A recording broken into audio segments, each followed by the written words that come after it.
voltamos ao negócio de energia, tá certo? As bolinhas aí são o consumo de energia, o tamanho do consumo de energia desses diferentes lugares no mundo, tá certo? E as cores que vocês veem dentro das pizzas aqui, tá certo? É o papel da gasolina, o papel dos biocombustíveis, tá nesse azulzinho aqui que mal aparece aqui em algumas bolas, tá certo? Dos biocombustíveis, gases, diesel, tá certo? A combustível para motor a jato, tá certo? Eletricidade, tá certo? Nesse azul mais escuro, o biocombustíveis no azul mais clarinho, tá certo? E gerar frio, refrigeração, tá certo? Dentro do circuito. Então vocês veem que o gasolina é um item dominante, logo depois aparece o diesel, tá certo? O combustível de avião, tá certo? É o terceiro, essa linha ocre aqui, e começam os pedacinhos. E vocês veem que o pedaço, tá certo? Que corresponde ao biocombustível, você mal consegue identificar aqui a coluninha do azul claro. Tá certo? Quer dizer, é um assunto novo ainda. Tá certo? Apesar de todos vocês terem crescido sabendo que tem o tal do negócio do etanol aí, do álcool, quando você soma tudo, isto ainda é uma coisa pequena. Tá certo? E que, portanto, tem uma perspectiva de expansão muito grande, tá certo? No circuito. E outros vocês veem pelo tamanho das bolinhas, tá certo? Que tem alguns lugares que gastam muito mais energia do que os outros no mundo, tá certo? Quer dizer, tem um gasto concentrado em algumas partes, tá certo? A América Latina figura numa posição intermediária. Isso aqui é o uso de energia por pessoa, tá certo? Dentro do circuito, você vê pela nossa cor aqui que nós estamos ali no lado intermediário do sistema, tá certo? E tem uns que gastam muito mais do que os outros. Em geral, os núcleos mais desenvolvidos do mundo. Tá certo? Mas notem que biocombustível ainda é uma coisa inexpressiva no sistema. Quer dizer, os desafios que estão para o futuro, para frente, são imensos nessa área. Tá certo? E, portanto, o produtor agrícola está aí dividido entre produzir produtos para fazer biocombustível ou produtos para alimentação tradicional da população. Mas está aparecendo esse mundo novo e ele vai ficando cada vez maior. Se você olha a energia, as fontes de energia primária no mundo, ali tem 150 anos naquele gráfico, tá certo? A nossa biomassa está aqui no verdinho aqui de baixo, tá certo? E vocês veem na coluna aqui que ela tem um papel pequeno ainda no conjunto do sistema. Tá certo? O grande fornecedor é o petróleo, está aqui. Tá certo? E vocês notem que também, olha, corta aqui em 1950 o gráfico. Tá certo? Naqueles filminhos de faroeste que você assiste de vez em quando, 1880, 1890, já tinha poço de petróleo perfurado no oeste dos Estados Unidos. Tá certo? Quer dizer, naquela época já tinha. E aí nós estamos por aqui. Tá certo? Quando começa o sistema. Tá certo? Olha depois de 1950, como é que cresce o consumo de óleo. Tá certo? De petróleo. E é por isso que está todo mundo falando que, olha, faz as contas, vê os depósitos que existem no mundo, tá certo? E verifica se há uma fonte de energia que nós sabemos que vai ficar muito escassa no resto do mundo, é o petróleo, tá certo? Porque nós estamos consumindo tudo. E o petróleo é aquela história, precisa de uns bilhão de anos para formar, tá certo? É a deterioração de toda a matéria orgânica que acaba misturando com alguns minerais e vira o petróleo. Só que eu preciso de milhões de anos para fazer um novo depósito. Então você já está numa fase de transição importante na questão energética como um todo, tá certo? Porque, olha, carvão, petróleo e gás natural formam o grosso da estrutura de consumo. Depois tem um pedacinho de energia nuclear, tá certo? E você tem um pedacinho das hidrelétricas. Para nós brasileiros, é assustador que o resto do mundo seja assim, tá certo? O mundo como um todo, porque nós estamos acostumados a ver as hidrelétricas, tá certo? Nós somos uma exceção, tá certo? O Brasil tem 40% da sua energia global gerada por hidrelétrica.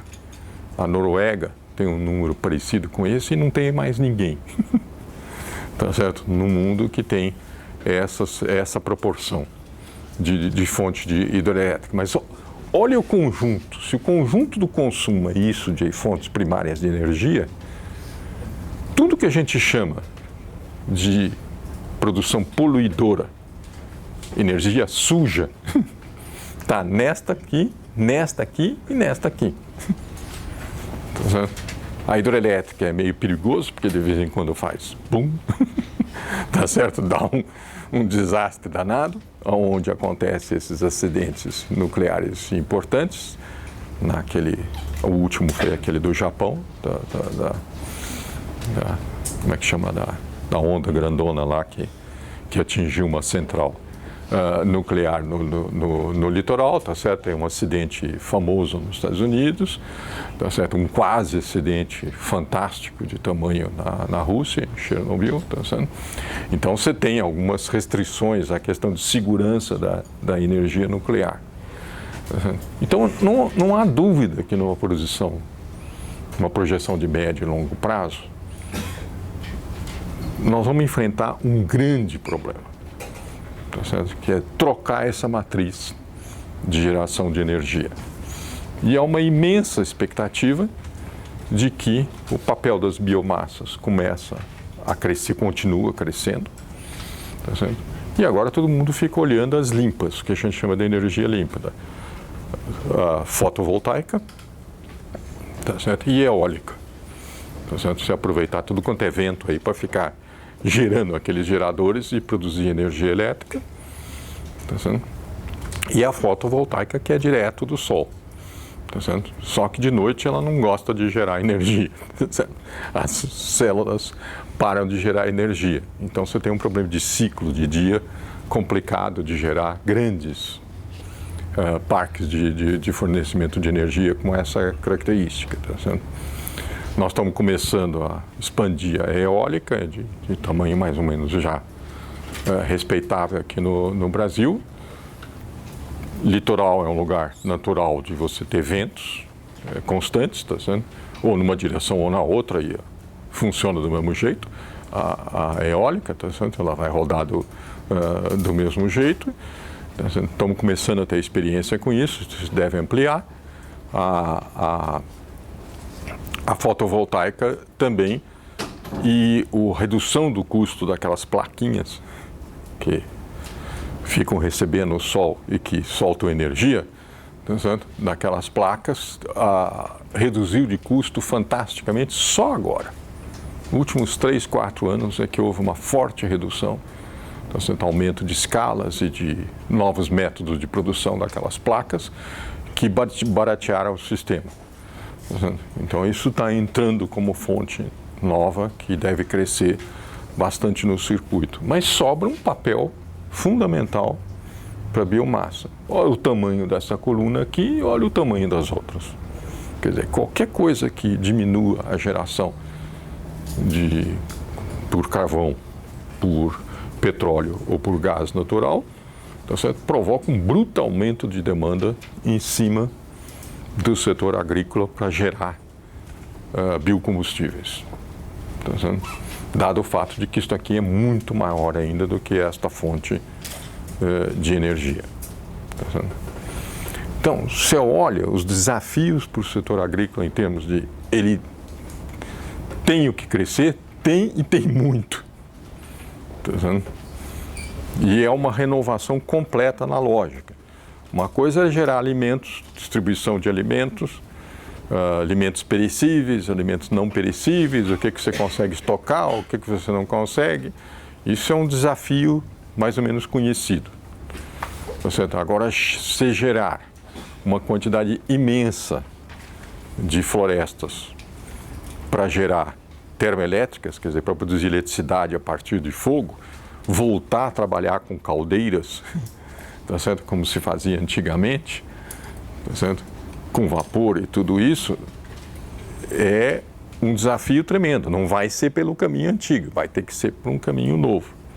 Tá certo? Então aparece os biodiesel e aparece o etanol para fazer esse tipo de papel no circuito. E outras coisas que estão em pesquisa. Mas a expansão é inexorável.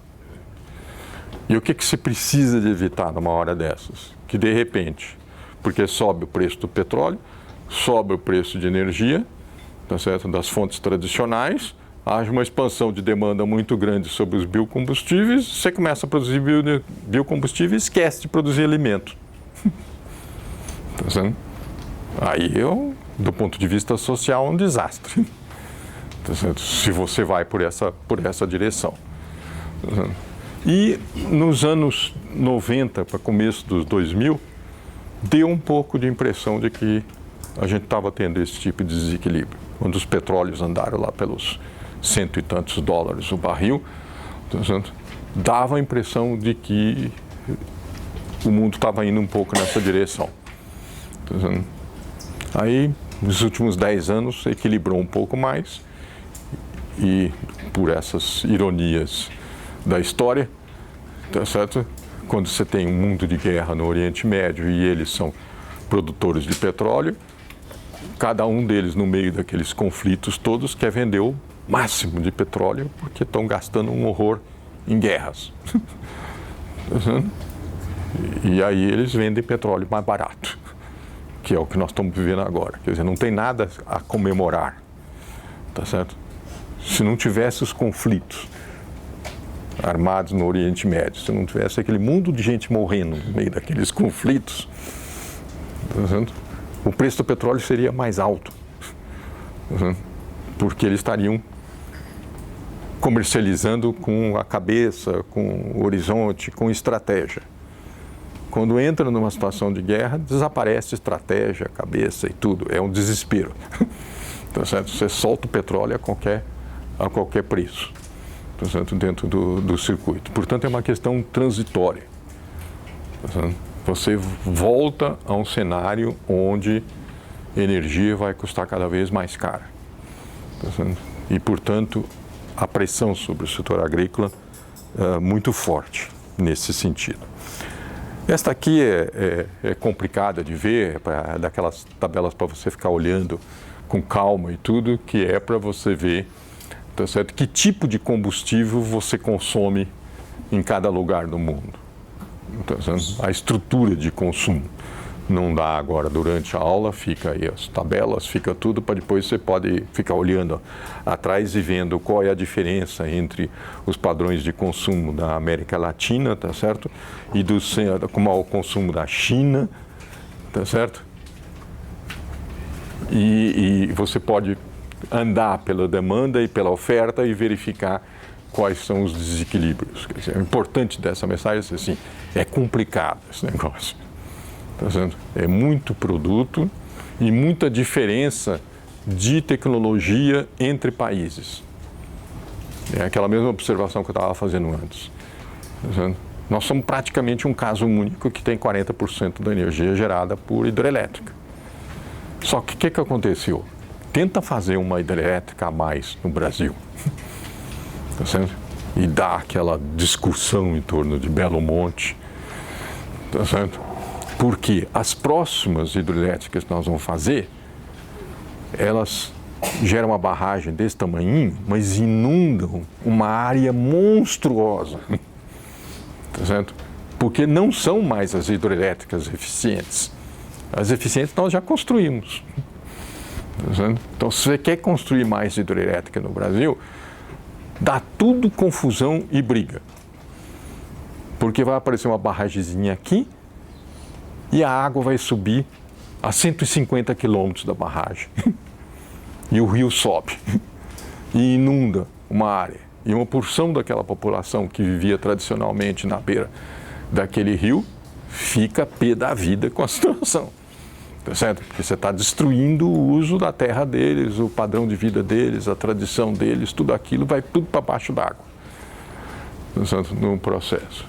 Então, nós estamos praticamente com as hidrelétricas viáveis praticamente esgotadas. Então, acompanhe um pouco essa literatura da briga toda lá com Belo Monte e agora é que começou a ficar pronta a barragem, que está começando a subir a água. Vocês vão ver nos próximos 2 anos, enquanto você está enchendo aquele reservatório inteiro, o quanto de problema vai aparecer na estrutura.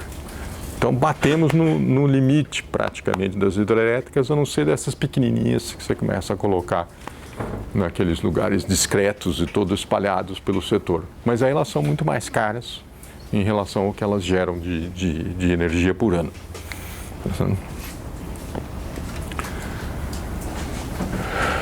As fontes primárias de eletricidade agora é só energia como eletricidade, tá certo? Na forma de eletricidade.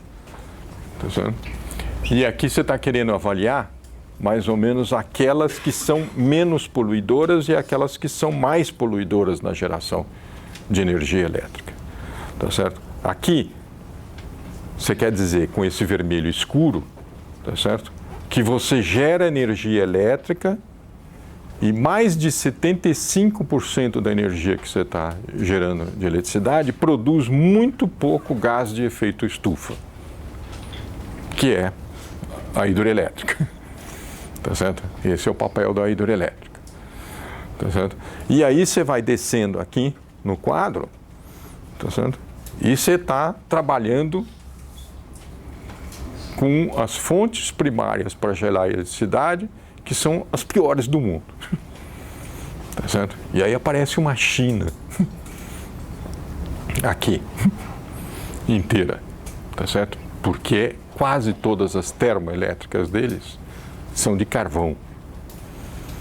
E aí não tem coisa pior para gerar eletricidade do que o carvão em termos de gerar gases de dióxido de carbono, de efeito estufa violentos. Tá certo? E você vê alguns locais, a Austrália está na mesma tipo de circunstância, a Rússia também já acabou com as suas hidrelétricas faz tempo, não consegue mais construir nenhuma, tá certo? E já fica entre 25% e 50% do consumo, tá certo? Então você vê que mesmo a eletricidade, que seria a forma mais eficiente de energia que a gente tem para os usos modernos, tá certo? E urbanos, tá certo? Ela já tem que recorrer a fontes muito poluidoras, tá certo? Exceto num pouquinho de países no mundo, tá certo? Que ainda tem um conjunto de potencial hidrelétrico razoavelmente elevado. Então, cada vez que você vai olhando com uma fonte primária de energia, você vê que tem problemas pesados e difíceis de solução. O que vai valorizando a ideia de que é o setor agrícola que vai ter um papel importante para dar conta desse assunto. Tá vendo? Então, hoje você usa já na construção civil menos aço e menos cimento do que você usava há 30 anos atrás por causa disso. Tá vendo? Então você tem que usar madeira industrializada, muito mais em construção do que você usava há 30 anos atrás. E quem é que produz madeira para ser industrializada? O setor agrícola. Mas aí eu tenho que plantar árvores que demoram 12, 15, 18 anos para você poder cortar, para ser eficiente a conversão em energia.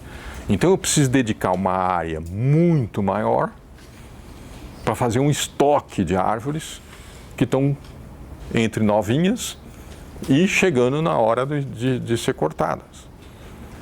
mas gera um espaço ocupado com silvicultura, com exploração de florestas, muito grande, o que comprime o espaço da agricultura e da pecuária tradicional. E começa uma briga entre os sistemas, e começa a subir o preço da terra, o preço de aluguel de terra, e coisas dentro de uma circunstância como essa. Então, o desafio de energia é um desafio muito complexo para o sistema agrícola hoje em dia. E ele vai principalmente pela linha da construção civil. É ela que está trocando as matérias-primas que ela usa na construção e cai em cima da biomassa.